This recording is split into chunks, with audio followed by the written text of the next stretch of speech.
Une chose est donc certaine à 5 mois du scrutin, la course à la Maison-Blanche a pris hier soir un nouveau tournant, quelle que soit la peine dont écopera Donald Trump. Cette condamnation change la donne et pourrait bien avoir des incidences sur tout le reste de la campagne. Bonsoir Vicky Bogart. Bonsoir. Imaginons que Donald Trump soit condamné en juillet à de la prison. Ma question est simple, pourra-t-il toujours se présenter ? Et oui, même derrière les barreaux, Donald Trump pourrait poursuivre sa campagne présidentielle, voire être élu le 5 novembre prochain.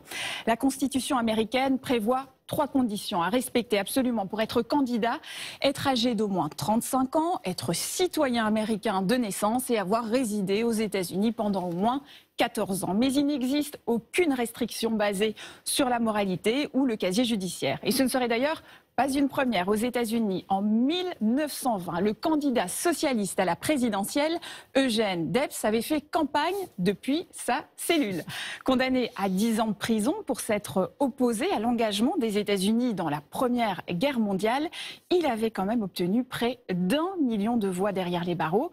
C'était le cas également d'un autre candidat plus récemment, en 1992, Lyndon LaRouche, un polémiste d'extrême droite, mais il avait dû se contenter, lui, de 26 000 voix seulement. Imaginons cette fois que Donald Trump soit élu en novembre. Pourra-t-il en profiter pour s'autogracier? C'est quelque chose qu'il a déjà évoqué plusieurs fois. Non, Donald Trump ne pourra ni se gracier, ni ordonner l'abandon des poursuites dans cette affaire, car il est déclaré coupable dans le cadre d'une procédure de l'État de New York et non pas fédérale. Il faut savoir qu'en France, une telle situation ne serait pas possible, car le Code pénal prévoit une peine complémentaire d'inéligibilité de 10 ans maximum pour les crimes et de 5 ans maximum pour une série de délits comme des violences ou encore une escroquerie. Alors cette affaire a été jugée, c'est une affaire, il y en a d'autres, on l'évoquait, Donald Trump n'en a pas fini avec la justice. Non, pas du tout, il est toujours visé par 3 autres affaires judiciaires.